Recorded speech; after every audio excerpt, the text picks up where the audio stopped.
निष्काप्य पुरयेनामिषामग्निर्मानुषीणाम् तूर्णे रथः सदा नवः ॐ सवान् विश्वाय भिजुजः क्रतुर्देवानाममृक्तः अग्निस्तु विश्वस्तमः ॐ अभिप्रयांसि वाहसा दाश्वामश्नोति मरुतः स्वयमुपावकशोचिषः ॐ परिविश्वानि सुहिताग्नेरश्यामन्महे विप्रासो जातवेदसः।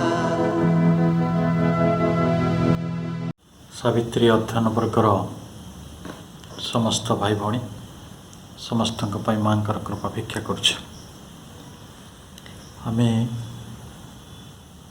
दीर्घ दिन है सावित्री बुक 1 कैंटो 1 पृष्ठा 9 पर्यंत अग्रसर करिसेंती एवं गत थर धाड़ी 290 पर्यंत आम पढ़ी शेष धाड़ी गुड़िक आपण को मन पकई दूची। At fast life gripped not in her burdened breast on the lap of earth's original somnolence, not released into forgetfulness, prone it reposed unconscious on a mind's verse, obtuse and tranquil like the stone and star. तारा ओ पथर मानक परी सी थिले शांत और बोधहीन मनर तटदेश से अचेतन होई विश्राम थिले जड़ प्राय विस्मरण भावे सी निष्क्रिय रोते आउ पृथ्वीर कूल मूलतंद्रालु अवस्था तांको हृदय रे प्राणर शोक आसी नथिला। एबी पुराणी यही श्लोक गुड़ी को लक्ष्य करी कहिसंती यही अवस्था गोटे समस्त जीवन पिला काल आसे। पिला काल जड़े पृथ्वी जो दुख अच्छी पृथ्वी जो वेदना अच्छी ताको अनुभव करने अवस्था न थाए माँ कोल हो कि धरित्री कोल हो जोठी हो गोटे पूर्ण विश्रांति और आनंद भितर समय गुड़ाक अतिक्रांत होता है एवं सेठी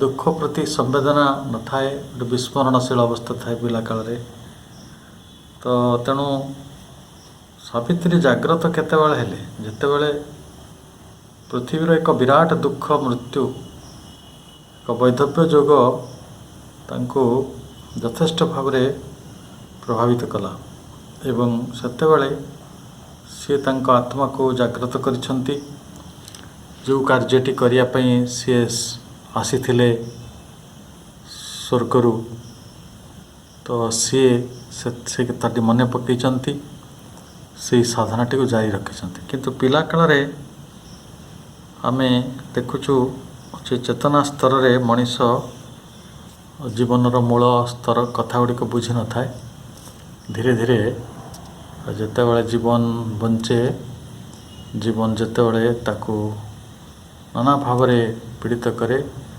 बहु दुर्भाग्यर बोझ बोहवाक पड़े बहु मान अपमान बोझ बोहवाक पड़े बहु जंजाल भितर से प्रवेश करे बहु मान अभिमान जीवन बंचे सेतेबेले से पृथ्वीर जो असल दुखटी सेतेबेले ताकू सचेतन करे तेणु सेते पर्यंत सावित्री तो राजकन्या जन्म होते आउ जड़े बहु वर्षर तपस्या पर जड़े राजा राणी कोल जन्म लाभ कर सावित्री तांको दुखर अनुभव वास्तविक बड़ा जटिल थिला किंतु आमे राजा हो कि प्रजा हो दुख समस्त जीवन को आसव एवं दुख आसबार जो कारण गुड़िक रही से कारण गुड़िक आम अल्प बहुत जानी किंतु अर्थात गोटे बर्तनर पथरे ବା ସାଧନାର ପଥରେ ଆମକୁ ନେଇଯିବା ପାଇଁ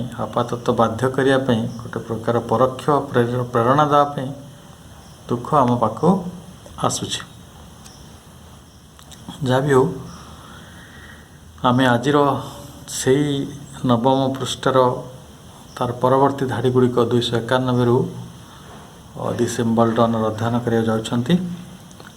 କୁହାଯାଉଛି in a deep cleft of silence twixt two realms she lay remote from grief, unshun by care, nothing recalling of the sorrow here। ପୁଣି ଯେଉଁ ଅଚେତନ ଆଉ ଯେଉଁ ସଚେତନ ଦୁଇଟି ଅଞ୍ଚଳ, ସେଥିପାଇଁ କୁହାହେଲା in a deep cleft of silence twixt two realms। Realms କହିଲେ ରାଜ୍ୟ, ଅଞ୍ଚଳ, ପ୍ରଦେଶ।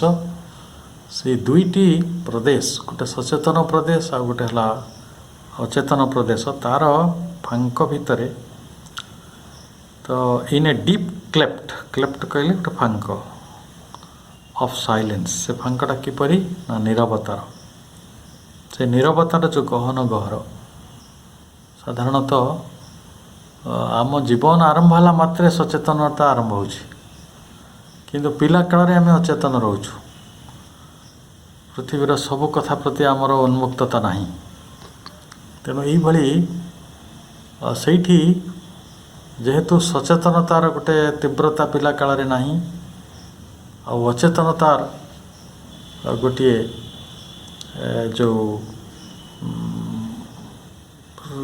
ଧାରା ଲାଗି ରହିଥାଏ, ସେଇ ଦୁଇଟି ଅଞ୍ଚଳ ଭିତରେ ଗୋଟେ ନୀରବତାର ଖାଇ ଭିତରେ ସେ କ'ଣ କରନ୍ତି ନା ସି ଲେ ରିମୋଟ୍ ଫ୍ରମ୍ ଗ୍ରିଫ୍। ସେ ଦୁଃଖ ଠାରୁ ଦୂରସ୍ଥ ହୋଇ ରହିଥିଲେ। ରିମୋଟ୍ ଆମେ ଜାଣିଛୁ ଟିଭିରେ ଆମେ ୟୁଜ୍ କରୁ, ଯେଉଁଟା ଦୂରରୁ ପରିଚାଳିତ ହୁଏ। ତେଣୁ ସେ ଦୁଃଖ ଠାରୁ ଦୂରରେ ଥିଲେ। ସ୍ୱାଭାବିକ ଅଚେତନ ହେଲେ ଦୁଃଖଟା ପ୍ରକୃତରେ ଅନୁଭବ କରି ହୁଏ ନାହିଁ। ଆମେ ବହୁତ ଥର ଉଦାହରଣ ଦେଇଛୁ। ଯେଉଁମାନେ ଭାରି ସ୍ୱାସ୍ଥ୍ୟ ସଚେତନ, ଦେଖିବେ ତାଙ୍କ ଦେହ ଟିକିଏ ଖରାପ ହୋଇଯାଏ ଭାରି ବିବ୍ରତ ହୋଇଯାଏ। ଯେଉଁମାନେ ସ୍ୱାସ୍ଥ୍ୟ ବିଷୟରେ କିଛି ଜାଣନ୍ତି ନାହିଁ, ତାଙ୍କୁ ଜଟିଳ ବ୍ୟାଧି ହେଲେ ମଧ୍ୟ ସେମାନେ ଚିନ୍ତିତ ହୁଅନ୍ତି ନାହିଁ। ତେଣୁ ବେଳେବେଳେ କୁହାଯାଇଛି ଇଗ୍ନୋରାନ୍ସ ଇଜ୍ ଏ ବ୍ଲିସ୍। ନ ଜାଣିଲେ ବି ମଣିଷ ବଡ଼ ଶାନ୍ତିରେ ଥାଏ। ପିଲାକାଳ ଗୋଟେ ସେଇଭଳି ଜିନିଷ। ପିଲାକାଳରେ ଯେହେତୁ ସେ ଦୁଃଖଠାରୁ ଦୂରରେ ରହିବା ସ୍ୱାଭାବିକ। ଛୋଟ ଛୋଟ ଦାବି ପିଲାକାଳରେ ଥାଏ, ବେଲୁନ୍ଟେ ପାଇଁ କିମ୍ବା ଗୋଟେ ଚକୋଲେଟ୍ ପାଇଁ କିମ୍ବା ଗୋଟେ ଖେଳଣାଟେ ପାଇଁ, ଆଉ ସେଇଗୁଡ଼ା ପରିପୂରଣ ହେଲେ ସେ କେଡ଼େ ଖୁସି ହେଇଯାଏ। ଆଉ ସେଇ ଜୀବନରେ କ'ଣ ହୁଏ ନା ଅନସନ୍ ବାଇ କେୟାର, ସେ ଯେଉଁ ସିଏ କେବେ କେୟାର କହିଲେ ଏଠି ଯନ୍ତ୍ରଣା, କେୟାର ଯେଉଁ କେୟାର୍ସ ଅଫ୍ ଲାଇଫ୍, ଆମେ ଜୀବନର ଯେଉଁ ଜଞ୍ଜାଳ ସେଇଟା ଉପରେ ସେ କିଛି ଜାଣୁନଥିଲେ। ଅନସନ୍ ବାଇ କେୟାର, ସେ ସେଇ ଯେଉଁ ଦୁଃଖ ଶୋକ ଠାରୁ ଦୂରରେ ଥିଲେ, ଆଉ ଜଞ୍ଜାଳ ତାଙ୍କୁ ଆଘାତ କରୁନଥିଲା, ଦଂଶନ କରୁନଥିଲା।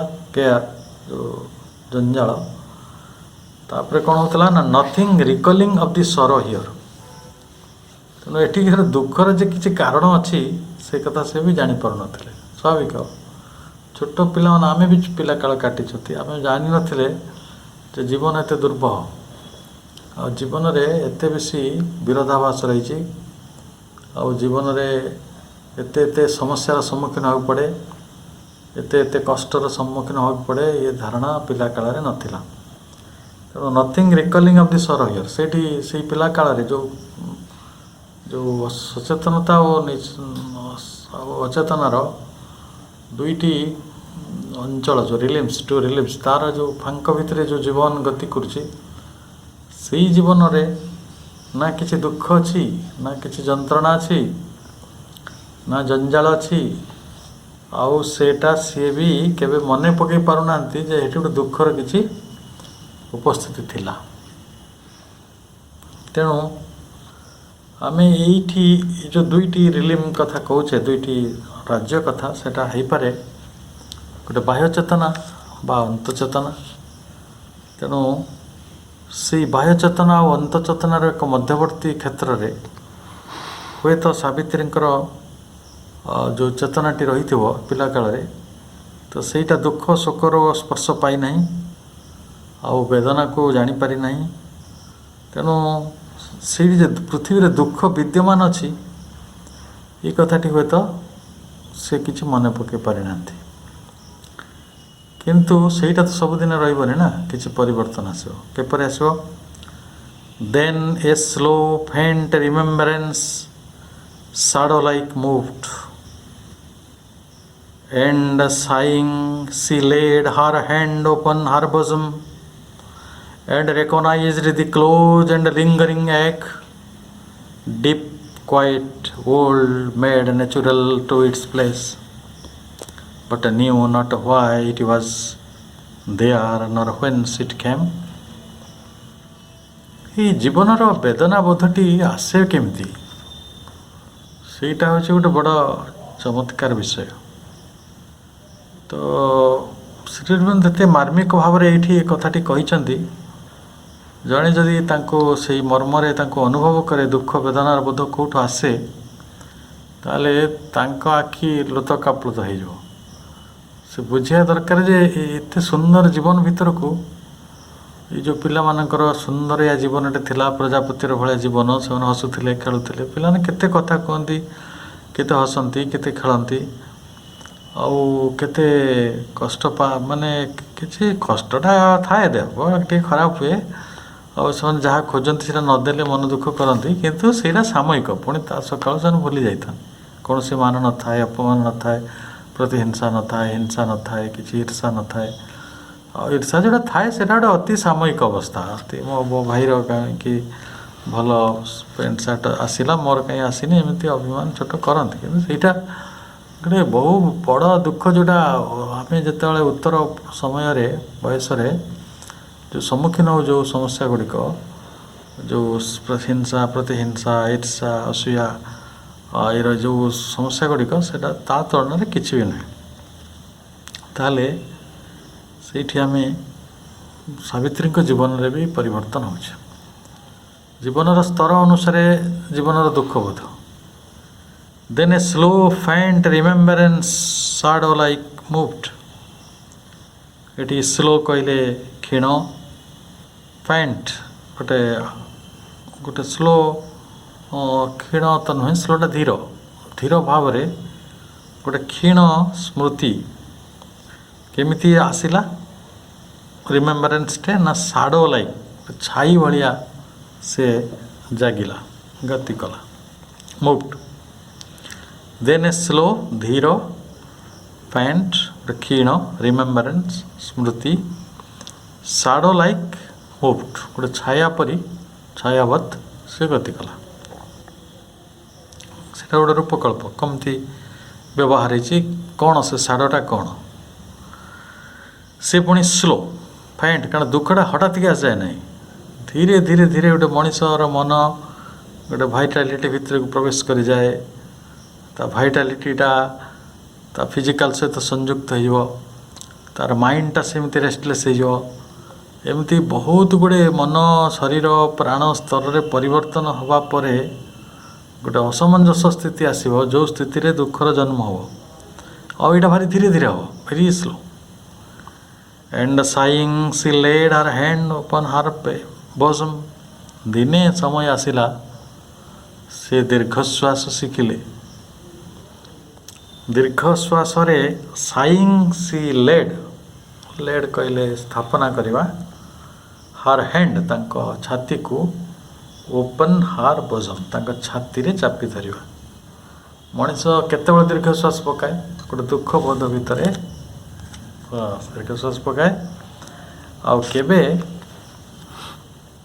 ସିଏ ଯେତେବେଳେ ତାକୁ ଦୁଃଖ ହୁଏ, ବହୁ ଦୁଃଖଟି ସହିପାରେନି, ସେତେବେଳେ ସେ ଛାତିରେ ହାତ ଦିଏ, କିଏ ବି ମୁଣ୍ଡରେ ହାତ ଦିଏ।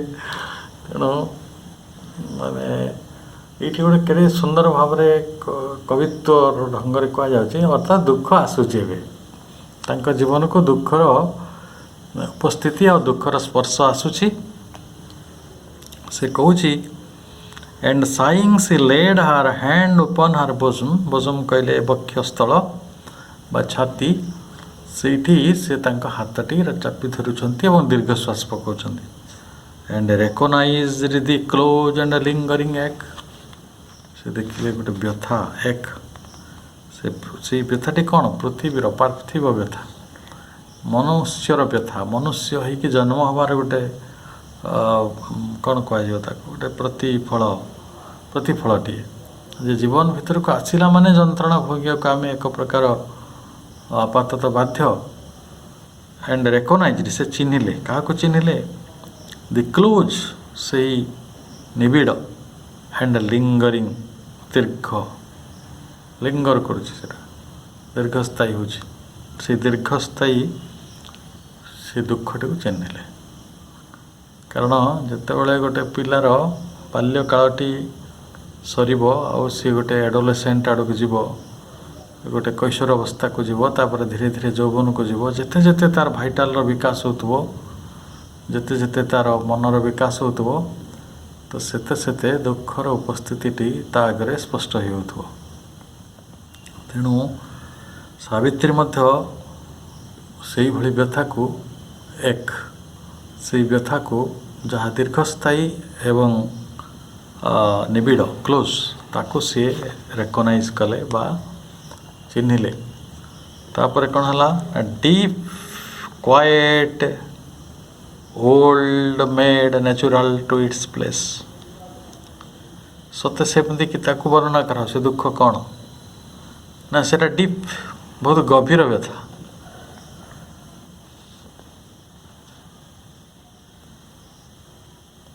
सेटा हচ্ছে बहुत गभीर व्यथा क्वाइट बहुत निशब्द नीरव आउ ओल्ड पुरातन made natural to its place तेणु सी स्वाभाविक रूपे निज स्थान बाछि नहीं से कौटी रहिबो दुखटा कौन पवन रहिबो दुखटा मन रे रहिबो दुखर स्थान होछि मन प्राण शरीर दुखटा कोटी पवन रे कि आकाश रे रहे नहीं पानी रे रहे नहीं तेणु से नीरव गभीर पुरातन जहाँ वर्ष मैंने जन्म जन्म धरी वर्ष वर्ष धरी जुग जुग धरी रही आसी सत्य काल रे जो दुख थिला त्रेतयारे भी सही दुख रही कली रे भी सही दुख रही एवं आमे जो जुग सब करिसंती तो मनीषर आद्यरु जीवनरु भोक शोष निद्रा रोग व्याधि मृत्यु कौन नहीं तार पुरातन सेटा एवं से पुरातन नेचुरल टू इट्स प्लेस से तार मनीष जीवन नेचुरलटा ता जीवनटी मनीष जीवनटी but knew not why it was there nor when it came खाली सावित्री नुहे आमे भी जानिनु से व्यथाटा व्हाई इट वाज देयर ये कहीं अच्छी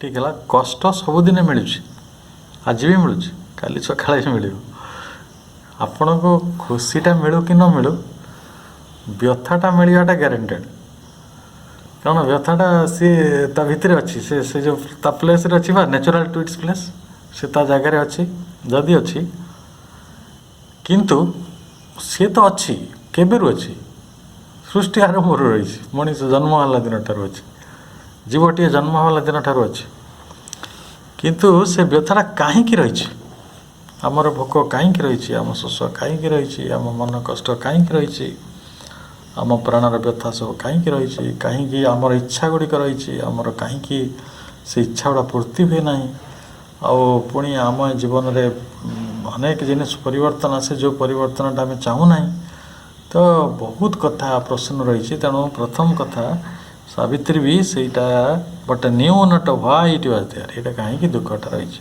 व्यथाटा को से रेकग्नाइज कर अरे व्यथाटा आसला किंतु से कहीं आसी कौन पाई अच्छी से प्रश्न बर्तमान पचरा जाउछि नॉर व्हेन इट केम से केटा कोठो आनी आसी व्हेन इट केम ए कोठो आसी तेणु बर्तमान जेतेबेले मनीष टिके टिके बयस बढ़े तार चेतना गतिशील हुए तेणु से चेतनाटा गतिशील सीना हुए बहुत किसी स्पष्ट न थाए से गोटे छाई छाइया सैडो लाइक मुवमेंट जो कहला आपको से छाई छाइया जना पड़ुची ଆଉ କିନ୍ତୁ ବେଦନାବୋଧ ତ ରହିଛି। ବେଦନାବୋଧ ରହିଲେ ଦୀର୍ଘଶ୍ୱାସ ହେବ। ଆଉ ଆମେ ବକ୍ଷ ଦେଶରେ ହାତ ରଖିବା, ହୃଦୟର ଅତି ନିକଟରେ ଥିବା ଓ ସହଜରେ ଯାଉନଥିବା ବ୍ୟଥାଟାକୁ ଚିହ୍ନି ପାରିବା, ଲିଙ୍ଗରିଂ ଆଣ୍ଡ କ୍ଲୋଜ୍। ଆଉ ସେଇ ବ୍ୟଥାଟିର ଆଉ ଗୋଟେ ଆଡ଼ଜେକ୍ଟିଭ୍ ହେଉଛି ବହୁତ ଗଭୀର ଏବଂ ପୁରାତନ, ଏବଂ ଯେ ତା'ର ନିଜର ଜାଗା ସିଏ ବାଛି ନିଏ ମନ ଭିତରେ। ତାପରେ ବର୍ତ୍ତମାନ ଯେତେ ପର୍ଯ୍ୟନ୍ତ ଆମର ଅନ୍ତର୍ଗତ ଚେତନାଟି ଜାଗ୍ରତ ହେଇନାହିଁ, ସେତେ ପର୍ଯ୍ୟନ୍ତ ଆମେ ଗୋଟେ ପ୍ରଶ୍ନ ପଚାରୁଥିବା, ଇଏ ଦୁଃଖ କେଉଁଠୁ ଆସିଲା ବା କାହିଁକି ଆସିଛି। ବହୁତ ଗୁରୁତ୍ୱପୂର୍ଣ୍ଣ। କାରଣ ଆପଣମାନଙ୍କୁ ମନେ ଥିବ, ଯେଉଁମାନେ ଦୁଇଟା ଯାକ କ୍ଲାସ୍ କରୁଛନ୍ତି, ଲାଇଫ୍ ଡିଭାଇନ୍ ଆଉ ସାବିତ୍ରୀ, ଆମେ ଏବେ ଦୁଃଖ ସୁଖର ନୈତିକତା, ପାପ ପୁଣ୍ୟ, ଆନନ୍ଦବୋଧ ଭିତରେ ଅଛୁ। ସେଇଠି ବି ସେ ପ୍ରଶ୍ନ ଗୁଡ଼ିକ ରହିଛି ଯେ ଦୁଃଖଟା କ'ଣ, ସେ କେଉଁଠୁ ଆସିଛି, ସେ ତା'ର କାମ କ'ଣ, ଏ କଥା ସବୁ ଆସୁଛି। ତେଣୁ ଯେତେବେଳେ ଉଚ୍ଚତର ସତ୍ତା, କାରଣ ସାବିତ୍ରୀ ତ ଆଉ ସାଧାରଣ ମନୁଷ୍ୟର ସତ୍ତା ନୁହେଁ, ତେଣୁ ସେ ଯେହେତୁ ଉଚ୍ଚତର ସତ୍ତା, ସେ ଅବତରଣ କଲା ପରେ ପୃଥିବୀ ଚେତନା ଭିତରେ ବୁଡ଼ିବାକୁ ବାଧ୍ୟ ହୁଅନ୍ତି। ଯଦି ହେବେ ତାହେଲେ ଯେଉଁ ଜ୍ଞାନଟାକୁ ନେଇ ସେ ସ୍ୱର୍ଗରୁ ଆସିଥିଲେ, ବାରମ୍ବାର ମା ସେ କଥାଟା କହୁଛନ୍ତି, ଆମେ ବାରମ୍ବାର ଜନ୍ମ ହେବା ଫଳରେ ଆମେ ଆମର ଯେଉଁ ଚେତନାଟିକୁ ନେଇକି ଆମେ ମୃତ୍ୟୁ ପର୍ଯ୍ୟନ୍ତ ଗତି କରିଥିଲେ, ସେଇଠି ପୁଣି ଥରେ ଜନ୍ମ ନେବା ବେଳକୁ ସେଇ ଚେତନାଟି କ'ଣ ହେଉଛି, ଗୋଟେ ପ୍ରକାର ବିସ୍ମରଣ ଭିତରକୁ ଚାଲିଯାଉଛି ଏବଂ ପୁଣି ଥରେ ଆମେ ତାକୁ ଧୀରେ ଧୀରେ ତାକୁ ଅନଫୋଲ୍ଡ କରୁଛେ। ଧରନ୍ତୁ ମୁଁ ଯଦି ଏଇ ଜନ୍ମରେ ମାଷ୍ଟର ଡିଗ୍ରୀ କଲି କି PhD କଲି, ତ ମୋତେ ଯଦି ସେଇଟା ମନେ ରହୁଥାନ୍ତା, ତାହେଲେ ଆର ଜନ୍ମରେ ମୋତେ ସେଇଟା କରନ୍ତିନି ନା, କରନ୍ତି କି? ମୁଁ ଏ ଜନ୍ମରେ ଗଣିତ ପଢ଼ିଛି, ତ ମୁଁ ଏ ଜନ୍ମରେ କିଛି ସାବିତ୍ରୀ ପଢ଼ିଲି କି ଲାଇଫ୍ ଡିଭାଇନ୍ ପଢ଼ିଲି, ତ ସେଇଟା କ'ଣ ମୋର ମନେ ରହିଯିବ କି ଆର ଜନ୍ମକୁ? ମୋତେ ପୁଣି ଆଉ ଥରେ ପଢ଼ିବାକୁ ପଡ଼ିବ ନା। ହୁଏତ ଏ ଜନ୍ମର ପଢ଼ିବାଟା ଆର ଜନ୍ମକୁ ମୋତେ ସହଯୋଗ କରିବ, ଆଉ ଟିକେ ସହଜ କରିଦେବ, କିନ୍ତୁ ମୂଳ କଥାଟି ହେଲା ଯେ ଏଇ ଯେଉଁ ଉଦ୍ଦିଷ୍ଟ ଜ୍ଞାନଟି, ଯେଉଁ ଜ୍ଞାନଟାକୁ ନେଇକି ଆମେ ଆସିଛୁ ବା ଯେଉଁ ଜ୍ଞାନଟା ନେଇକି ମହାସତ୍ତାମାନେ ଆସନ୍ତି ପୃଥିବୀକୁ, ସେଇଟା ଉଦୟ ହେବାକୁ ଟିକେ ଟାଇମ୍ ଲାଗେ, ସମୟ ଲାଗେ। ସେ ତ ଆସିକି ଏଠି ନିଜକୁ ରାମଚନ୍ଦ୍ର ଯେଭଳି ଆମ୍ବ ପାରୁଥିଲେ, କେଉଁଠି ସାଙ୍ଗ ହେଉଥିଲେ, ଶ୍ରୀକୃଷ୍ଣ ଯେଭଳି ଲହୁଣୀ ଚୋରି କରୁଥିଲେ, କେଉଁଠି ଶାଢ଼ୀ ଚୋରି କରୁଥିଲେ, କେଉଁ ଜାଗାରେ ସାଧାମାନ୍ୟ କାମ କରୁଥିଲେ, କିନ୍ତୁ ଯେତେବେଳେ ତାଙ୍କ ବୋଧଟା ଆସିବ ଯେ ନା, ମୁଁ ଗୋଟେ ବିରାଟ ଡିଭାଇନ୍ ୱାର୍କ କରିବା ପାଇଁ ଜଗତକୁ ଆସିଛି ବା ଏଠି ଡିଭାଇନ୍କୁ ପ୍ରତିଷ୍ଠା କରିବାକୁ ମୁଁ ଆସିଛି, ତାହେଲେ ସିଏ ତାଙ୍କ କାମର ଗୁଣବତ୍ତା ମଧ୍ୟ ବଦଳିଯିବ, ଚେତନାର ଗୁଣବତ୍ତା ମଧ୍ୟ ବଦଳିଯିବ।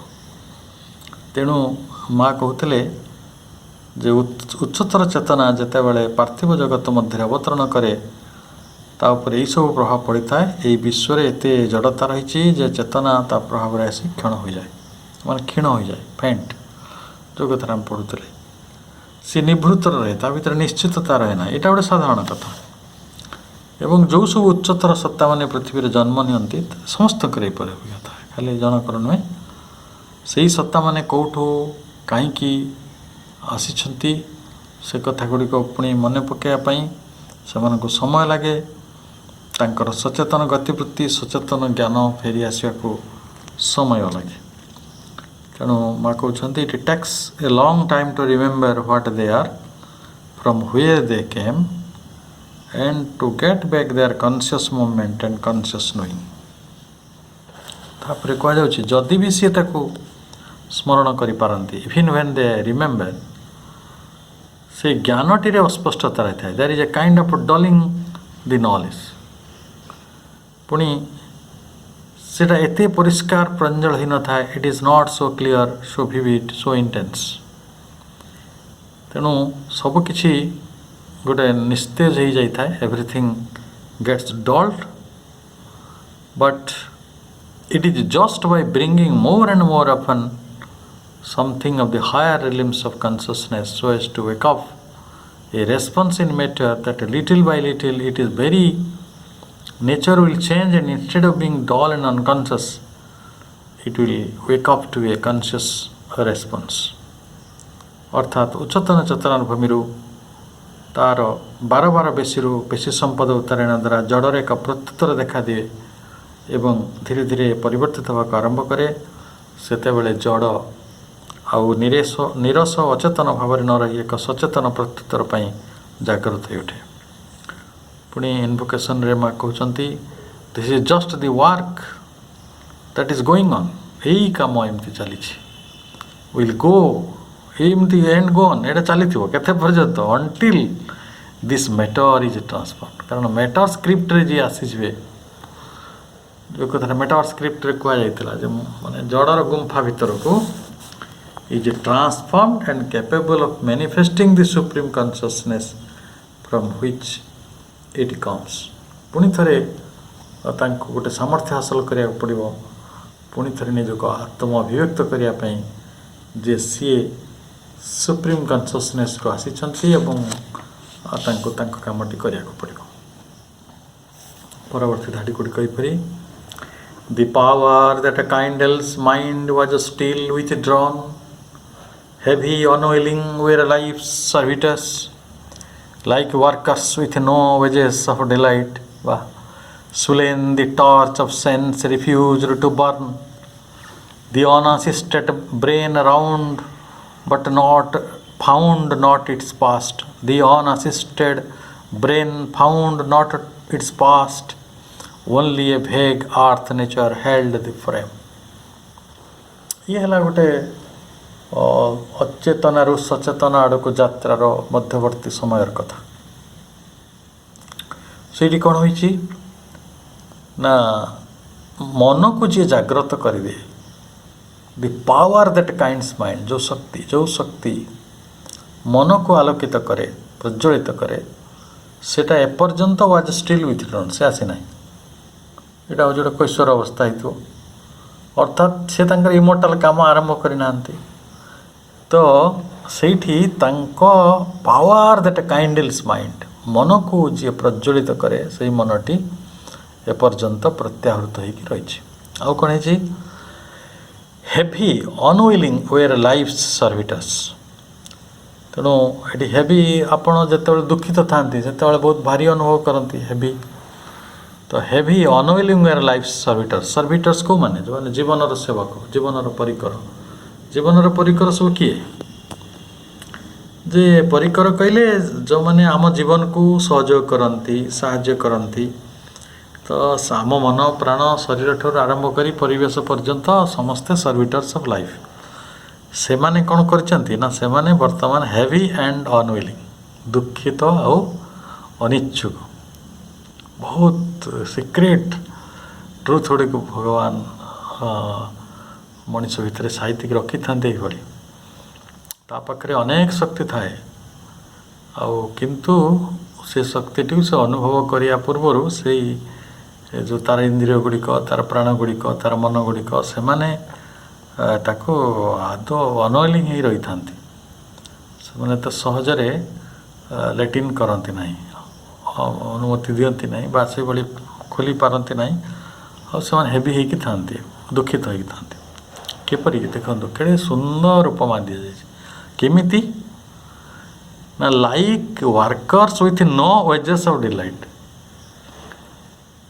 गोटे कारखाना रे श्रमिक मानक जदि वेज दिज्वनी पाउना दिज्वनी दरमा दिज्वनी ताले से खुशी रहती ना से भली आम प्राण आम मन आम चेतना आम शरीर सब जीवन भाग खोजुता तो सहीटा जिते पर्यंत मिलूना से पर्यंत they will be heavy and unwilling कहीं से भली स्पृहा जाग्रत प्रेरणा हम ना कहीं हेनी ना like workers with no wages of delight आनंद तो दरमा ना डिलाइट कौटा आज सुख कौटा आज नेचुराली तो आम घरे भी जी हाउस होल्ड काम करते आम गोटे सालारी प्रमिश करचे वेज प्रमिश करचे आम देलेनी कि डिलेड होगा तांकर किसी असुविधा है नेचुराली से दे विल बी अनहैप्पी आउ से भली जीवनर शक्ति गुड़िक अनविलिंग होता से पर्यंत जिते पर्यंत से माने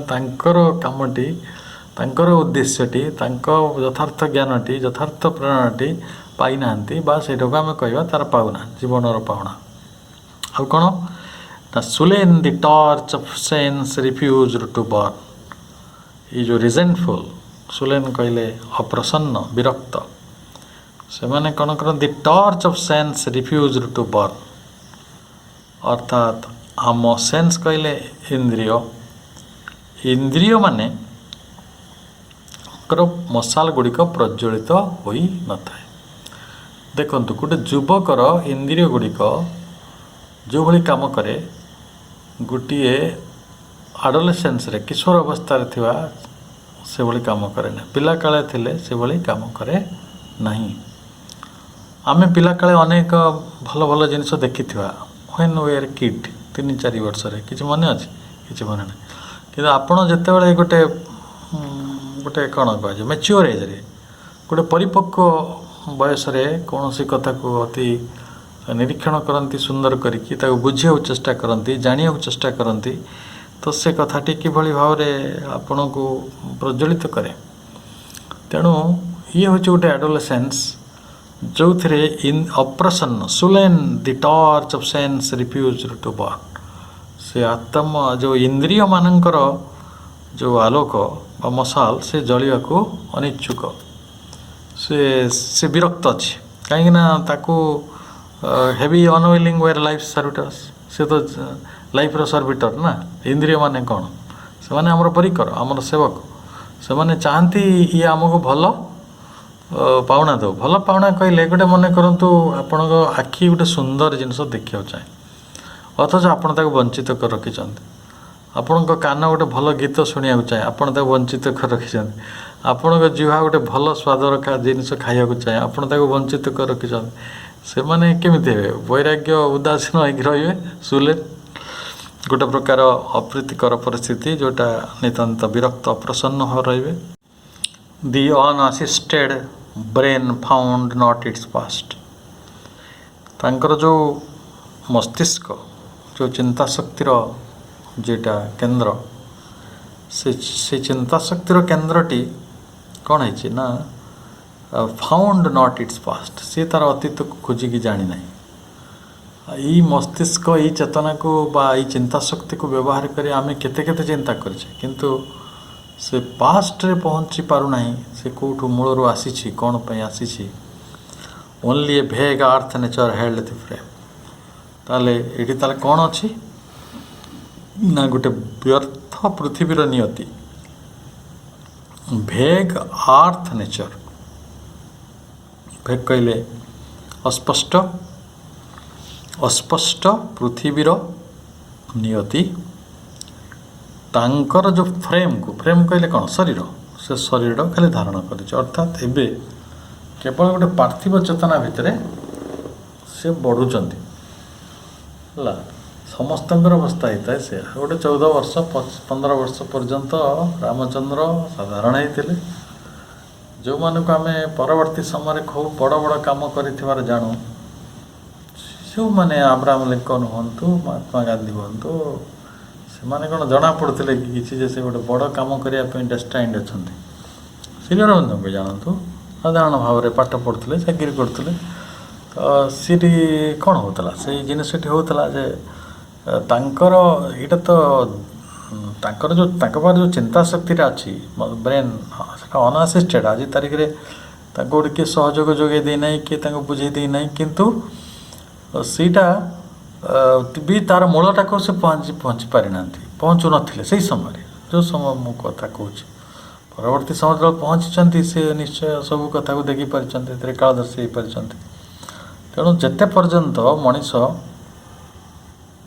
ତା'ର ଯେଉଁ ଏଇ ଶକ୍ତି, ମନର ଶକ୍ତିଟିକୁ ପାଇନାହିଁ, ଯେଉଁ ଶକ୍ତିଟି ମନକୁ ଆଲୋକିତ କରେ, ଯେତେ ପର୍ଯ୍ୟନ୍ତ ଇନ୍ଦ୍ରିୟ ଗୁଡ଼ିକୁ ସେ ଯଥାର୍ଥ ଭାବରେ ଗୋଟେ ମଶାଲ ପରି ଜଳିବାକୁ ପାଇନାହିଁ, ଯେତେ ପର୍ଯ୍ୟନ୍ତ ତା'ର ଚିନ୍ତା ଶକ୍ତିକୁ ସିଏ ତା'ର ମୂଳ ନିକଟରେ ପହଞ୍ଚେଇ ପାରିନାହିଁ, ଆଉ ଯେତେ ପର୍ଯ୍ୟନ୍ତ ଆମେ ଜୀବନର ଯାହା ପରିକର, ଯେଉଁ ସର୍ଭିଟର୍ସ ଅଫ୍ ଲାଇଫ୍କୁ ଆମେ ତାଙ୍କର ଉପଯୁକ୍ତ ପାଉଣା ଦେଇପାରିନୁ, ସେତେ ପର୍ଯ୍ୟନ୍ତ ଆମକୁ ଲାଗିବ ଆମେ ଗୋଟେ ଖାଲି ମୋଟାଲ ଫ୍ରେମ୍ ଭିତରେ ଗୋଟେ ଭ୍ୟାଗ୍, ଯେଉଁଟାକି ଅସ୍ପଷ୍ଟ, ଅଜଣା, ଗୋଟେ ଆର୍ଥ ନେଚର ଭିତରେ କେବଳ ରହିଛୁ, ଖାଲି ବଞ୍ଚିବାକୁ ଖାଇବାକୁ ରହିବାକୁ ଏମିତି ଲାଗିବ ସମସ୍ତଙ୍କୁ।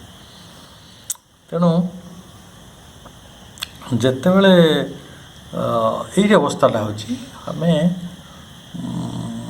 ମାନେ ଗଭୀର ସଚେତନତା ଭିତରକୁ ଯେଉଁ କାର୍ଯ୍ୟ କରିବା ପାଇଁ ଆମେ ଆସିଛେ ସେଇ କାର୍ଯ୍ୟ ପର୍ଯ୍ୟନ୍ତ ପହଞ୍ଚି ପାରି ନାହିଁ। ପରବର୍ତ୍ତୀ ଧାଡ଼ି ଗୁଡ଼ା ଏଇଭଳି, ବଟ୍ ନାଓ ସି ଷ୍ଟାର୍ଟ, ବର୍ତ୍ତମାନ ସିଏ ସକ୍ରିୟ ହେଲେ। ନାଓ ସି ଷ୍ଟାର୍ଟ, ଠିକ୍ ହେଲା। ସମୁଦ୍ରରେ କ'ଣ ସବୁବେଳେ ଜୁଆର ଉଠୁଛି କି? କେବେ କେବେ ଉଠୁଛି ନା। ତ ଗୋଟେ ସମୟ ଆସିଲା ସାବିତ୍ରୀଙ୍କ ଜୀବନରେ, ନାଓ ସି ଷ୍ଟାର୍ଟ, ସେ ଆଜି ଜାଗ୍ରତ ହେଲେ, ସକ୍ରିୟ ହେଲେ। ହର୍ ଲାଇଫ୍ ସେୟାର୍ଡ ଦି କସ୍ମିକ୍ ଲୋଡ୍, ତାଙ୍କ ଜୀବନ ବିଶ୍ୱ ଜୀବନର ଭାରଟିକୁ ବୋହିଲା। ଲୋଡ୍, କସ୍ମିକ୍ ଲୋଡ୍, ବିଶ୍ୱ ଜୀବନର ଯେଉଁ ବ୍ୟଥା ରହିଛି, ବିଶ୍ୱ ଜୀବନର ଯେଉଁ ବେଦନା ରହିଛି, ବିଶ୍ୱ ଜୀବନର ଯେଉଁ ସମସ୍ୟା ରହିଛି, ବିଶ୍ୱ ଜୀବନର ଯେଉଁ ଅସୁବିଧା ଗୁଡ଼ିକ ରହିଛି, ଜୀବନର ଯେଉଁ ଯନ୍ତ୍ରଣା ଅଛି, ସାମୂହିକ ସମସ୍ତଙ୍କ ଜୀବନର ଦୁଃଖଟିକୁ ସେ ବହିଛନ୍ତି। ଆମେ ଲାଇଫ୍ ଡିଭାଇନ୍ର ସେଇ ଧାଡ଼ିଟିକୁ ମନେ ପକାନ୍ତୁ। ମୁଁ ତାକୁ କହୁଥିଲି ମହାବାକ୍ୟ, ଚେତନାର ବିସ୍ତୃତି, ଚେତନାର ଗଭୀରତା କେମିତି ଆସେ? ସେମିତି ଆସେ ଯେତେବେଳେ one being is ready two embrace others, ଅନ୍ୟମାନଙ୍କୁ ଆବରି ନେବା ଶିଖେ। ପୁଣି କ'ଣ କରେ ନା ଆମ୍ବ୍ରେସିଂ ଅଲ୍, ସମସ୍ତଙ୍କୁ ଆବରି ନିଏ। ତ ସେଇ ଅନୁସାରେ ଧୀରେ 5 ଜଣ ପାଇଁ, 10 ଜଣ ପାଇଁ, ତାପରେ 50 ଲୋକ ପାଇଁ, 100 ଲୋକ ପାଇଁ, ଧୀରେ ଧୀରେ ଆମ ଚେତନା ବଢ଼ି ବଢ଼ି ଯେତେବେଳେ ସମଗ୍ର ସଚରାଚରର ଅସ୍ତିତ୍ୱକୁ ସମ୍ମାନ କରିବା ଶିଖେ, ସବୁ ଅସ୍ତିତ୍ୱଟି ନିଜର ଅସ୍ତିତ୍ୱ ବୋଲି ସେ ମନେ କରେ, ଆଉ ସେଇ ଅବସ୍ଥା ପର୍ଯ୍ୟନ୍ତ ସିଏ ଗଲା ପରେ କ'ଣ ହେଲା, ଯେତେବେଳେ ସକ୍ରିୟ ହେଲେ, ଷ୍ଟାର୍ଟ ହେଇଗଲେ, ସେତେବେଳେ ତାଙ୍କର ଜୀବନ ସେୟାର୍ଡ ଦି କସ୍ମିକ୍ ଲୋଡ୍, ବିଶ୍ୱ ଜୀବନକୁ ର ଭାରଟିକୁ ବୋହିଲା, ସେୟାର କଲା। ଆଉ କ'ଣ ହେଲା? At the summons of our body's voiceless call, ସେତେବେଳେ ଆଉ ଚିତ୍କାର କରିକି ନାହିଁ, ଦି କଲ୍ ୱାଜ୍ ଭଏସଲେସ୍। ସେ ଯେଉଁ ଆହ୍ୱାନ, ଯେଉଁ ଡାକ ଶୁଣିଲେ, ଯେଉଁ ଜାଗାରେ ସେ ଜାଗି ଉଠିଲେ, ସେଇଟା ନୀରବରେ ହୁଏ। କଥା କହିକି ହେବ କି ଏବେ ମୋ ଭିତରୁ ଚେତନା ଆସିଗଲା, this is not an advertisement, ଏଇଟା ନୀରବରେ ହେବ। କେମିତି? ତାଙ୍କ at the summons of our body's voiceless call, ସେଇଟା ଶରୀର ବି ଜଣାପଡ଼ିବ। ଶରୀରରେ ଗୋଟେ ନିଶବ୍ଦ ଡାକ ଅଛି, ସେ ଶରୀରର ନିଶବ୍ଦ ଡାକକୁ ସେ ସମନ, ମାନେ ସିଏ ସେତେବେଳେ ଡାକରା ପାଇଲେ, ଆଉ ସେ ଜାଗି ଉଠିଲେ। କେମିତି ଜାଗି ଉଠିଲେ? ଶରୀରକୁ ଦେଇକି ଜାଗିଲେ। ଆଉ କେମିତି? ହର୍ ଷ୍ଟ୍ରଙ୍ଗ ଫାର୍ ୱିଙ୍ଗିଂ ସ୍ପିରିଟ୍ ଟ୍ରାଭେଲ୍ଡ ବ୍ୟାକ୍, ତାଙ୍କ ପାଖରେ ଯେଉଁ ଆତ୍ମା ଥିଲା ସେଇଟା ଷ୍ଟ୍ରଙ୍ଗ ହେଲା। ସ୍ପିରିଟ୍ ଷ୍ଟ୍ରଙ୍ଗ ଥିଲା, ମାନେ ବହୁତ ବିଶାଳ ଥିଲା। ଆଉ କ'ଣ ଥିଲା ନା ଫାର୍ ୱିଙ୍ଗିଂ, ସେ ବହୁତ ଦୂର ପର୍ଯ୍ୟନ୍ତ ଅଗ୍ରସର ହେଇପାରୁଥିଲା। ମୋତେ ଲାଗେ ପୃଥିବୀରେ ଆମେ ଲୋକମାନଙ୍କୁ ଦୁଇ ଭାଗଭୁକ୍ତ କରିଦେଇପାରିବା, ଯେଉଁମାନେ ଭେରି କ୍ଲୋଜ୍ ୱିଙ୍ଗିଂ ବା ନିୟର ୱିଙ୍ଗିଂ, ଯେଉଁମାନଙ୍କର ଆତ୍ମା ଟିକେ ପର୍ଯ୍ୟନ୍ତ ଯାଇପାରୁଛି, କିନ୍ତୁ ତାଙ୍କ ଆତ୍ମା ବହୁତ ବିଶାଳ ଯାତ୍ରା କରିପାରୁଥିଲା, ବହୁ ଦୂର ପର୍ଯ୍ୟନ୍ତ ଅଗ୍ରଗତି କରିପାରୁଥିଲା। ଜଣଙ୍କର ଚିନ୍ତା ଶକ୍ତିରେ, ଜଣଙ୍କର ଚେତନାରେ ସେଇଭଳି ଯଦି ଯୁଗାନ୍ତକାରୀ ପରିବର୍ତ୍ତନ ହୁଏ, ତାହେଲେ ତାଙ୍କ ଚିନ୍ତା ଶକ୍ତି ଆଉ ତାଙ୍କର ଯେଉଁ ଟ୍ରାଭେଲିଂ ପାୱାର, ସେ ଯେଉଁ ଟ୍ରାଭର୍ସ, ସମଗ୍ର ସଚରାଚରକୁ ଅତିକ୍ରମ କରିବାର, ତାକୁ ବୁଝିପାରିବାର, ତାକୁ ଜାଣିପାରିବାର ଗୋଟେ ସାମର୍ଥ୍ୟ ତିଆରି ହୁଏ। ହର୍ ଷ୍ଟ୍ରଙ୍ଗ ଫାର୍ ୱିଙ୍ଗିଂ, ୱିଙ୍ଗ କହିଲେ ଆମେ ଜାଣୁଛୁ କ'ଣ, ଯେଉଁ ଡେଣା, ଫାର୍ ୱିଙ୍ଗିଂ ଏଟା ଗୋଟେ କବିତ୍ୱର ଧାରା। ତେଣୁ ସେ ଯେଉଁ ସୁଦୂର ଡେଣା ଲଗେଇ ତାଙ୍କ ଆତ୍ମା ବୁଲୁଥିଲା, ସିଏ କ'ଣ ହେଲା ନା ଫେରି ଆସିଲା। ପ୍ରକୃତରେ ଫେରି ଆସିଲା ମାନେ କେଉଁଠିକି ଫେରି ଆସିଲା? ନିଜ ଭିତରୁ ଫେରି ଆସିବା ଅର୍ଥାତ୍ ବାହ୍ୟ ଦୃଷ୍ଟିରୁ ଜଣେ ବ୍ୟକ୍ତି ଅନ୍ତର୍ଦୃଷ୍ଟି ମଧ୍ୟରେ ପ୍ରବେଶ କରୁଛନ୍ତି। ବହିର୍ଯାତ୍ରାରୁ ସିଏ ନିଜକୁ ଅନ୍ତଃଯାତ୍ରା ଆଡ଼କୁ ନେଉଛନ୍ତି। ତେଣୁ ବାହ୍ୟ ଯାତ୍ରାରେ କ'ଣ ହେଇଥାଏ? ଆମର ସ୍ପିରିଟ୍ଟି ବହୁତ ଆଡ଼େ ସାଡ଼େ ବୁଲୁଥାଏ, ଠିକ୍ ଅଛି। ବର୍ତ୍ତମାନ ସେଟା ଟ୍ରାଭେଲ୍ଡ ବ୍ୟାକ୍, ସେ ଫେରି ଆସିଲା ନିଜ ଭିତରକୁ ଅନ୍ତର୍ମଗ୍ନ ହେବା ପାଇଁ। ଆଉ କ'ଣ ହେଲା? Back to the labour and stress of mortal life. ଖାଲି କ'ଣ ସରି ଗୋଟେ ଧାଡ଼ି ଛାଡ଼ିଦେଲି। Back to the yoke of ignorance and fate. ବାଃ ଚମତ୍କାର ଧାଡ଼ି ଏଟା। ମଣିଷ ଯେତେବେଳେ ଅନ୍ତର୍ଜୀବନ ଭିତରକୁ ଆସେ, ବାହ୍ୟ ଜୀବନ ଭିତରେ ଥିବା ପର୍ଯ୍ୟନ୍ତ ଆପଣ ଏ ଭାଗ୍ୟର ଚାପ କି ଅଜ୍ଞାନତାର ଚାପଟିକୁ ପାଉନାହାନ୍ତି। ଯେତେବେଳେ ଆପଣଙ୍କ ମନଟି ଅନ୍ତର୍ମନ ହେଇଯିବ, ଯେତେବେଳେ ଆପଣ ବାହ୍ୟ ଜଗତରୁ ଫେରି ଆସିକି ଅନ୍ତର୍ମନକୁ ଆସିବେ, ସେତେବେଳେ ପ୍ରଥମେ କାହାକୁ ଭେଟିବେ? ପ୍ରଥମେ ଈଶ୍ୱରଙ୍କୁ ଭେଟିବେ ନାହିଁ, ଆପଣ ପ୍ରଥମେ ଭେଟିବେ back to the yoke of ignorance and fate. ମଣିଷର ଯେଉଁ ଦୁର୍ଭାଗ୍ୟ ନା ତାର ଯେଉଁ ଅଜ୍ଞାନତା ଆଉ ତାର ଭାଗ୍ୟର ଜୁଆଳି ତଳକୁ ସେ ଆଇଲେ। ଏବେ ମଣିଷ ହେବାଟା ଆରମ୍ଭ ହେଲା। ଆମେ ଗୋଟେ କଥାରେ କହୁନି ଯେ ମଣିଷ ହେବାକୁ ମୁଁ ତାକୁ ପାଠ ପଢ଼ଉଛି। ଆମେ କାହିଁକି କହୁ? ସେ କ'ଣ ମଣିଷ ହେଇ ଜନ୍ମ ହେଇନି? ତାର ତ ମଣିଷ ହେଇ ଜନ୍ମ ହେଇଥିଲା। ଆମେ ସବୁବେଳେ ଯେତେବେଳେ ସ୍କୁଲ କଲେଜକୁ ଆମ ପିଲାମାନଙ୍କୁ ପଠାଉ, ଆମେ କ'ଣ କହୁ? ମୋ ପିଲାଟା ମଣିଷ ହେବାକୁ ମୁଁ ପଠାଉଛି। ଏ ମଣିଷ ହେବାଟା ଏଇଟା, ଯେତେବେଳେ ସେ ଭାଗ୍ୟ ଆଉ ଇଗ୍ନୋରାନ୍ସ ଅଜ୍ଞାନତାର ଜୁଆଳି ତଳକୁ ଆସିବା ଶିଖିବ, ଯେ ଜୀବନର ବାସ୍ତବତା ସହିତ ତାର ପରିଚୟ ହେବ। ଜୀବନଟା କ'ଣ ଜାଣିବ। ଆଉ ଜୀବନ ଗୋଟେ ଲାଭି ସିଆଡ଼େ ସିଆଡ଼େ ବୁଲାବୁଲି କରିକି ସମୟ ନଷ୍ଟ କରିବା ନୁହେଁ। ଜୀବନର ଅନ୍ତର୍ମନରେ ଆମେ ଜୀବନର ଯେଉଁ ଅଜ୍ଞାନତା ରହିଛି, ଜୀବନର ଯେଉଁ ଭାଗ୍ୟର କଥା ରହିଛି, ତାର ଜୁଆଳିକୁ ସ୍ୱୀକାର ଯିଏ କରୁଛି, ସିଏ ସାବିତ୍ରୀଙ୍କ ଜୀବନ ବି ସେମିତି ହେଲା। ତାପରେ କ'ଣ ହେଲା ଦେଖନ୍ତୁ, ଏଠି ଏତେକୁ ସରଳ ଭାବରେ ଆମେ ବୁଝିପାରିବା ନାହିଁ। କ'ଣ କେଉଁ ଜାଗାରେ ପରିବର୍ତ୍ତନ ହେଉଛି। ପ୍ରଥମେ ଶରୀରରେ ପରିବର୍ତ୍ତନ ହେଲା, ସିଏ ଗୋଟେ ଭଏସଲେସ୍ କଲ୍ ଅଫ୍ ଆର୍ ବଡ଼ି। ତାପରେ ପୁଣି ତାଙ୍କ ଆତ୍ମା ଫେରି ଆସୁଛି। ଫେରି ଆସିଲା ପରେ ତାଙ୍କର ମନ ଓ ଚିନ୍ତା ଶକ୍ତି ଜାଣୁଛନ୍ତି ଯେ ଭାଗ୍ୟ ଅଜ୍ଞାନତା ଭଳି ଗୋଟେ ଜିନିଷ ଅଛି। ଆଉ ଅଜ୍ଞାନତାଟାକୁ ଯଦି ଆମେ ଚିହ୍ନି ନେଉଛେ ନା, ତାହେଲେ ସେଇଟା ତ ଜ୍ଞାନର ଆରମ୍ଭ ନା। ଏଇ ଜଗତରେ କେତେ ଲୋକ ଜାଣନ୍ତି ଯେ ଆମେ ଗୋଟେ ଅଜ୍ଞାନତା ଭିତରେ ବଞ୍ଚୁ ବୋଲି। ସେଇଟା ଗୋଟେ ବ୍ଲିସ୍, ଜଣେ ଜାଣିଯିବା ଯେ ହ୍ୱାଟ୍ ଇଜ୍ ଇଗ୍ନୋରାନ୍ସ। ତେଣୁ ଶ୍ରୀ ସାବିତ୍ରୀ ଫେରୁଛନ୍ତି। ଆଉ କ'ଣ ଆଉ କେଉଁଠି ଫେରୁଛନ୍ତି ନା back to the labour and stress of mortal days. ସାଧାରଣ ମଣିଷ ପାଇଁ, ଅର୍ଡ଼ିନାରୀ କନସିୟସନେସ୍ରେ ଥିବା ମଣିଷ ପାଇଁ, ଆଉ ଯେଉଁମାନେ ଅତି ଆଉଟୱାର୍ଡ଼ ଲାଇଫ୍ରେ ଅଛନ୍ତି, ବହି ଜୀବନରେ ଅଛନ୍ତି, ସେମାନଙ୍କ ପାଇଁ ଲେବର୍ଟା ଗୋଟେ ପରିଶ୍ରମଟା ଆଉ କର୍ମର ଯେଉଁ ଚାପ ଷ୍ଟ୍ରେସ୍ଟା, ଏଇଟା ହେଉଛି କ'ଣ ସ୍ୱାଭାବିକ। କିନ୍ତୁ ଯିଏ ଗୋଟେ ମନୀଷୀ ସ୍ତରର ବ୍ୟକ୍ତି, ଚେତନାଶୀଳ ବ୍ୟକ୍ତି, ସେ ଜାଣେ ଯେ ମର୍ତ୍ତ୍ୟରେ କେବଳ ଶ୍ରମ କରିବାକୁ ବା କର୍ମର ଚାପ ନେବାକୁ ଆମେ ଆସିନାହୁଁ। ଆମ ଆତ୍ମା ଯେଉଁ ଯାତ୍ରା କରୁଛି, ଯେଉଁ ଅନ୍ତର୍ଯାତ୍ରା ବା ବହିର୍ଯାତ୍ରା କରୁଛି, ଇଏ ଗୋଟେ ବଡ଼ ସଚେତନ ଯାତ୍ରା, ଚେତନାର ଯାତ୍ରା। ଏଇ ଚେତନାର ଯାତ୍ରାରେ ଏଇ କର୍ମର, ଏଇ କର୍ମ ଚାପ ଗୁଡ଼ିକର ଷ୍ଟ୍ରେସ୍ ଆଣ୍ଡ ୟୋର ଲେବର୍, ୟାର ଗୋଟେ ଭୂମିକା ଅବଶ୍ୟ ଅଛି। କିନ୍ତୁ ଇଟ୍ ଇଜ୍ ନଟ୍ ଏଭ୍ରିଥିଙ୍ଗ। କିନ୍ତୁ ଯେତେବେଳେ ଆମେ ଫେରି ଆସୁଛନ୍ତି ସେଇଠିକି, କେଉଁଠିକି, ଆମର ଯେଉଁ ପରିଭ୍ରମଣ କରୁଥିବା ଆତ୍ମା, ବାହାରେ ଯେଉଁ ପରିଭ୍ରମଣ କରୁଥିଲେ ସାବିତ୍ରୀଙ୍କର ମହାନ ଆତ୍ମା, ଷ୍ଟ୍ରଙ୍ଗ ସ୍ପିରିଟ୍, ଯିଏ ଫାର୍ ୱିଙ୍ଗିଂ, ବହୁତ ଦୂର ଉଡ଼ି ଯାଉଥିଲା, ସେ ଯେତେବେଳେ ଫେରି ଆସିକି ଜୀବନକୁ ଦେଖୁଛନ୍ତି, ଜୀବନରେ ଏଇଗୁଡ଼ା ହିଁ ମିଳୁଛି। କର୍ମ ଅଛି ଆଉ କର୍ମର ଚାପ ଅଛି। ଏଠି ଲୋକଟା ସବୁ ସେ କର୍ମ ଭିତରେ ପେଶି ହେଇକି ଅଛନ୍ତି। ଆଉ କେଉଁଠିକି ହେଲା ନା lighting A path we throw strong symbol dreams, strange symbol dreams. ଯେତେବେଳେ ସେ ଆତ୍ମା ଫେରି ଆସୁଛି ଅନ୍ତର ଜୀବନ ଭିତରକୁ, ନିଜ ଆଡ଼କୁ, ସେ କ'ଣ କରେ? ତାଙ୍କର ଯେଉଁ ସ୍ୱପ୍ନ, ଡ୍ରିମ୍ସ ୱାର୍ଲଡକୁ, ତାଙ୍କର ଯେଉଁ ସ୍ୱପ୍ନ ରାଜ୍ୟଟାକୁ, ସେଇଟା ଗୋଟେ ସିମ୍ବଲ୍, ସେ ଗୋଟେ ପ୍ରତୀକାତ୍ମକ। ସେ ପ୍ରତୀକାତ୍ମକ ସ୍ୱପ୍ନ ରାଜ୍ୟ ଏବଂ ସେଇଟା ଅଦ୍ଭୁତ। ଦେଖନ୍ତୁ, ମୁଁ ଅଦ୍ଭୁତ ସ୍ୱପ୍ନ କାହିଁକି କହୁଛି? ଆମେ କହୁଛ ଏଇ ମରଣଶୀଳ ଯନ୍ତ୍ରଣାର ପୃଥିବୀଟି ଦିନେ ଆନନ୍ଦ ସିକ୍ତ ଅମରାବତୀରେ ପରିଣତ ହେବ, ଜୀବନ ଦିବ୍ୟ ହେବ। କେଉଁ ମଣିଷର ଜୀବନ ଦିବ୍ୟ ହେବ? ଯେଉଁ ମଣିଷଟି ଆଜି ଅଜ୍ଞାନତା ଭିତରେ ଭାଗ୍ୟର ଜୁଆଳି ବହୁଛି, ସେ କେବେ ଭାବିପାରୁନି।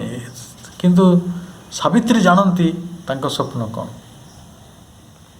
ସେ ସ୍ୱପ୍ନ ଷ୍ଟ୍ରେଞ୍ଜ, ଅଦ୍ଭୁତ, ଅପରିଚିତ।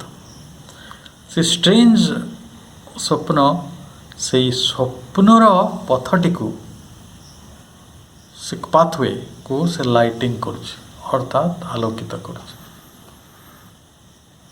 ହେଲା। ଅଦ୍ଭୁତ ସ୍ୱପ୍ନ ରାଜ୍ୟର ସେଇ ପଥଟି ତାଙ୍କର ଫେରି ଆସିବା ଦ୍ୱାରା ତାଙ୍କ ଯାତ୍ରା ଦ୍ୱାରା ଆଲୋକିତ ହେଉଛି, ତାଙ୍କ ଯାତ୍ରା ଦ୍ୱାରା ଆଲୋକିତ ହେଉଛି। ତାହେଲେ ଇଏ ଏପରି ଯାତ୍ରୀ ଅର୍ଥ ଯାତ୍ରାଟା କ'ଣ? ଜୀବନ ଯାତ୍ରା। ଆପଣ ଯଦି ଜୀବନ ବଞ୍ଚୁଛନ୍ତି ସେଇଟା ଅନ୍ୟମାନଙ୍କ ପାଇଁ ଗୋଟେ ଏକ୍ଜାମ୍ପଲ୍, ଗୋଟେ ଦୃଷ୍ଟାନ୍ତ, ଗୋଟେ ସେଇଟା ହିଁ ତ ଦ୍ୟାଟ୍ ଇଜ୍ ଇଏ ଲାଇଟନିଂ ଦି ପାଥୱେ। ଜୀବନ କିପରି ବଞ୍ଚିବାକୁ ହୁଏ ସେ କଥାଟା ଶିଖାଉଛନ୍ତି, କେମିତି ସ୍ୱପ୍ନ ଦେଖିବାକୁ ପଡ଼େ, ଆଉ ସେ ସ୍ୱପ୍ନଟା କେବଳ ସାକାର କରିବାକୁ ସାହସ କରିବାକୁ ପଡ଼େ। ଠିକ୍ ଅଛି। ତାପରେ କେମିତି କେଉଁ ଜାଗାରେ ଫେରୁଛନ୍ତି ନା across the ebbing of the seas of sleep. Seas of sleep, ନିଦ୍ରାର ସମୁଦ୍ର, ନିଦ୍ରାର ସମୁଦ୍ରରେ ବର୍ତ୍ତମାନ ଏବିଙ୍ଗ ହେଇଛି। ଏବିଙ୍ଗ ମାନେ କ'ଣ? ଭଟ୍ଟା ପଡ଼ିବା। ଜୁଆର ଯେଉଁମାନେ ସମୁଦ୍ର କୂଳର ଲୋକ ଅଛନ୍ତି ଜାଣନ୍ତି, ଜୁଆରଟା ସମୁଦ୍ରଟା ଟାଇଟ୍, ସେ କିଛି ବାଟ ଆଗକୁ ଆସେ ପୁଣି ଫେରିଯାଏ।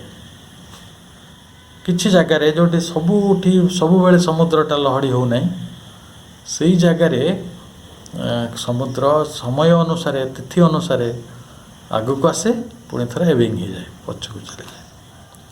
ତାହେଲେ ଜୀବନର ଯେଉଁ ବହି ଜୀବନ ଥିଲା, ଗୋଟେ ପିଲାଟି ହସ ଖୁସି ଆନନ୍ଦ ସ୍ୱପ୍ନ ମଜା ଥଟ୍ଟା ତାରି ଭିତରେ ଥିଲା ନା। ଯେତେବେଳେ ଜୀବନର ଭାରଟି ସେ ବହନ କଲାଣି, କେବଳ ନିଜ ଜୀବନର ଭାର ନୁହେଁ ବିଶ୍ୱ ଜୀବନର ଭାରଟି ସେ ବହନ କଲେଣି, ସେତେବେଳେ ତାଙ୍କର ସେଇ ଆତ୍ମା କେଉଁ ଯାତ୍ରା କରୁଛି? ଗୋଟେ ଅଜ୍ଞାନତା ଏବଂ ଭାଗ୍ୟର ଜୁଆଳିକୁ ମାନି ନେଇଛି। ଗୋଟେ ସମୟରେ ସିଏ କର୍ମ ଓ ତାର କର୍ମର ଚାପଟିକୁ, ପରିଶ୍ରମ ଓ ତାର ଚାପଟିକୁ ମାନି ନେଇଛି। ଗୋଟେ ସମୟରେ ତାଙ୍କର ଯେଉଁ ସେଇ ପଥଟି ଚାଲିବା ଆମର ଅଦ୍ଭୁତ ସ୍ୱପ୍ନ ରାଜ୍ୟର ପ୍ରତୀକ ଭରା ପଥଟିକୁ ଆଲୋକିତ କରିଛି ଏବଂ ସତେ ଯେପରି ନିଦ୍ରାର ସେଇ ବିରାଟ ସମୁଦ୍ରରେ ବର୍ତ୍ତମାନ ଗୋଟେ ଭଟ୍ଟା ଆସୁଛି, ଅର୍ଥାତ୍ ଜୁଆରଟି ଫେରି ଯାଉଛି ତାର ମୂଳ ଅବସ୍ଥାକୁ। ଅନନ୍ତଙ୍କର ପୁତ୍ରୀ, ଡଟର ଅଫ୍ ଇନଫିନିଟି ସାବିତ୍ରୀ ସମ୍ପର୍କିତ ହିଁ ରହିଥିଲେ, କିନ୍ତୁ ଜଗତର ବେଦନା ତାଙ୍କ ଭିତରେ ବହୁତ କିଛି ରୂପ ଗ୍ରହଣ କରିନଥିଲା। ଏବଂ ଯେତେବେଳେ ତାଙ୍କର ବୟସ ଧୀରେ ଧୀରେ ବଢ଼ୁଛି, ସେତେବେଳେ ପୃଥିବୀର ଜୀବନ ସହିତ ଯେଉଁ ଯନ୍ତ୍ରଣା ସହିତ ପୃଥିବୀର ଯେଉଁ ଅସୁବିଧା ଗୁଡ଼ିକ ଅଛି ତା ସହିତ ସେ ପରିଚିତ ହେଉଛନ୍ତି ଏବଂ ତାଙ୍କର ଆତ୍ମପୁରୁଷ ଯେଉଁ ତାଙ୍କର ଯେଉଁ ସୋଲ୍, ଷ୍ଟ୍ରଙ୍ଗ ସୋଲ୍ ସ୍ପିରିଟ୍, ସେଇଟା ବହୁତ କିଛି ସଂଗ୍ରହ କରୁଥିଲା। ମାଧବ ପଣ୍ଡିତ କହୁଛନ୍ତି she was a child nestling on the lap of earth that was still warm and restful for her. ତେଣୁ ତାଙ୍କର ଯେଉଁ ପିଲାଦିନର ଯେଉଁ ସମୟଟି ଧରିତ୍ରୀ ବକ୍ଷରେ ବହୁତ ସୁନ୍ଦର ଭାବରେ କଟୁଥିଲା, ବିଶ୍ରାମପୂର୍ଣ୍ଣ ଥିଲା, ବହୁତ ଉଷ୍ମ ଥିଲା। She had forgotten why she had come to earth. ସେ ହୁଏତ ଏ ପୃଥିବୀ କାହିଁକି ଆସିଛନ୍ତି ଭୁଲିଯିବାର ସମ୍ଭାବନା ଥିଲା। That memory had not yet emerged. ସେଇ ସ୍ମୃତିଟି ମଧ୍ୟ ଜାଗ୍ରତ ହେଇନାହିଁ ଯେ ଯେଉଁଥିପାଇଁ ସେ ଆସିଥିଲେ। Life was full of repose, ବହୁତ ବିଶ୍ରାମପୂର୍ଣ୍ଣ। ମାନେ ଆମେ ପିଲା କାଳରେ କ'ଣ କରନ୍ତି, ବାପା ମା' ବି ସେଇଭଳି ପିଲାକୁ ଏପରି ଯତ୍ନ ନିଅନ୍ତି ଯେ ସେ ପୂର୍ଣ୍ଣ ବିଶ୍ରାମ ହିଁ ପାଇବ। ବିଶ୍ରାମ ହିଁ ବିଶ୍ରାମ। ପାଠପଢ଼ାର କଥା ଆସେ, ସେ କାଳରେ ପାଠପଢ଼ା ତ ଅଲଗା ସ୍ତରର ଥିଲା, କେବଳ ଶାସ୍ତ୍ର ଗୁଡ଼ିକ ଅଧ୍ୟୟନ କରାଯାଉଥିଲା, ମୂଳ ନୀତି କଥା ଗୁଡ଼ିକ ଶିଖାଯାଉଥିଲା, ଜୀବନ ପାଇଁ ବଞ୍ଚିବା ପାଇଁ ଯେଉଁ ବ୍ୟବହାରିକ ଜ୍ଞାନ ସେତିକି ପଢ଼ାଯାଉଥିଲା। ଆଜିର ବିଶ୍ୱବିଦ୍ୟାଳୟମାନଙ୍କରେ ଯେମିତି ଆମେ ପଦପଦବୀ ପାଇଁ ଲଢ଼େଇ କରୁଛେ, ଯେଉଁ ପ୍ରକାର କ୍ୱାଲିଫିକେସନ୍ ପାଇଁ ଆମେ ଲଢ଼େଇ କରୁଛେ, ସେଭଳି ହୁଏତ ବିଷୟ ନଥିଲା। Not yet developed enough for the full activity of the mind. ତେଣୁ ମନର ପୂର୍ଣ୍ଣ କାର୍ଯ୍ୟ ପାଇଁ ତାଙ୍କ ପାଇଁ ସମୟ ପ୍ରସ୍ତୁତ ହୋଇନଥିଲା। ତେଣୁ ଯେଉଁ ପ୍ରତୀକାତ୍ମକ ସ୍ୱପ୍ନର ଜଗତ ସମ୍ପର୍କରେ ସେ ଅଭିଜ୍ଞତା ସଂଗ୍ରହ କରୁଥିଲେ, ସେ ସମ୍ପର୍କରେ ମା' କହୁଛନ୍ତି ଯେ this is the description of how the consciousness work its back, bringing back remembrance, waking the faculties. ତେଣୁ ଏସବୁ ସ୍ମୃତି ସବୁ କିଭଳି ଫେରିଆସେ, ଚେତନାର ଜଗତର କିଭଳି ଯାତ୍ରା ହୁଏ, ଅନ୍ତର୍ନିହିତ ସାମର୍ଥ୍ୟ ସବୁକୁ ସିଏ କିଭଳି ଜାଗ୍ରତ କରେ, ଏବଂ ମୂଳ କଥା ହେଲା ସେ କିଭଳି ଭାବରେ ତା ସ୍ମୃତିକୁ ଫେରିଆସେ ଏବଂ ନିଜ ଫ୍ୟାକଲ୍ଟିଜ୍ର ନିଜ ସାମର୍ଥ୍ୟ ଗୁଡ଼ିକର କିଭଳି ବିକାଶ ହୁଏ, ଏହି କଥା ଗୁଡ଼ିକ କୁହାଯାଇଛି। ତେଣୁ ମୁଁ ଆଶା କରୁଛି ଆମେ ଏହି କଥା ଗୁଡ଼ିକ ଆସନ୍ତା ଥର ନିଶ୍ଚୟ ଅଧ୍ୟୟନ କରିବା ଆହୁରି ଗଭୀରତାର ସହିତ, ଆନ୍ତରିକତାର ସହିତ। କାରଣ ଚେତନାକୁ ଫେରି ଆସିବା, ଅଚେତନରୁ ସଚେତନ ଆଡ଼କୁ ଯାତ୍ରା କରିବା, ପୃଥିବୀର ବେଦନାବୋଧକୁ ଅନୁଭବ କରିବା, ତା ନିଜର ଜୀବନକୁ ଅନୁଭବ କରିବା, ଏକ ଅନ୍ତର୍ମୁଖୀ ଜୀବନ ଯାପନ କରିବା ଏବଂ ଆମେ ଯେଉଁ ଉଦ୍ଦେଶ୍ୟ ନେଇ ଏ ଜଗତକୁ ଆସିଛନ୍ତି ସେ ଜଗତକୁ ତାକୁ ସ୍ମୃତି ଭିତରକୁ ଆଣିବା ଏବଂ ତାକୁ ନେଇ ଗୋଟେ ଫଳବତୀ ଜୀବନ ବଞ୍ଚିବା ସଙ୍ଗେ ସଙ୍ଗେ ସେହି ଅଦ୍ଭୁତ ସ୍ୱପ୍ନକୁ ବାସ୍ତବତାରେ ଦେଖିବା ପାଇଁ ଗୋଟେ ପ୍ରକାର ପ୍ରୟାସ କରିବା। ଇଏ ଗୋଟେ ସରଳ କଥା ନୁହେଁ, ତାହା ହିଁ ଆଧ୍ୟାତ୍ମିକତାର ମୂଳ କଥା ଗୁଡ଼ିକ। ତେଣୁ ଆମେ ଆସନ୍ତା ଥର ଏଇ ଚେତନାର ଯାତ୍ରା ସମ୍ପର୍କରେ, ମାଙ୍କର ଏହି ଭାଷ୍ୟ ସମ୍ପର୍କରେ ଅଧିକ ପଢ଼ିବାର ସୁଯୋଗ ପାଇବା। ଆପଣମାନଙ୍କୁ ସମସ୍ତଙ୍କୁ ଅନ୍ତରରୁ ଧନ୍ୟବାଦ। ଯାହା ହେଉ ଆମେ ମା ଯେଉଁ କାର୍ଯ୍ୟଟି ନିର୍ଦ୍ଦିଷ୍ଟ କରିଛନ୍ତି ଯେ ସାବିତ୍ରୀ ଅଧ୍ୟୟନ ଏହି ଜଗତର ଶ୍ରେଷ୍ଠ କାର୍ଯ୍ୟମାନଙ୍କ ମଧ୍ୟରେ ଅଗ୍ରଗଣ୍ୟ ଏବଂ ସେହିଭଳି ଏକ କାର୍ଯ୍ୟକୁ ନିଷ୍ପନ୍ନ କରିବା ପାଇଁ ଆମେ ଆଜି କିଛି ସମୟ ଦେଇଛେ। ତେଣୁ ମାଙ୍କର କୃପା ଆମ ଉପରେ ନିଶ୍ଚୟ ରହିଛି, ତା ନହେଲେ ଆମର ଏହି ଆଗ୍ରହ ପ୍ରେରଣା ଜନ୍ମନ୍ତା ନାହିଁ। ତେଣୁ ମାଙ୍କୁ କୃତଜ୍ଞତା ଜଣାଇବା ଆମେ ସମସ୍ତେ। ମାଙ୍କୁ କୃତଜ୍ଞତା ସହିତ ଆଜିର ବକ୍ତବ୍ୟକୁ ଏଇଠି ରଖୁଛି। ବନ୍ଦେ ମାତରମ୍।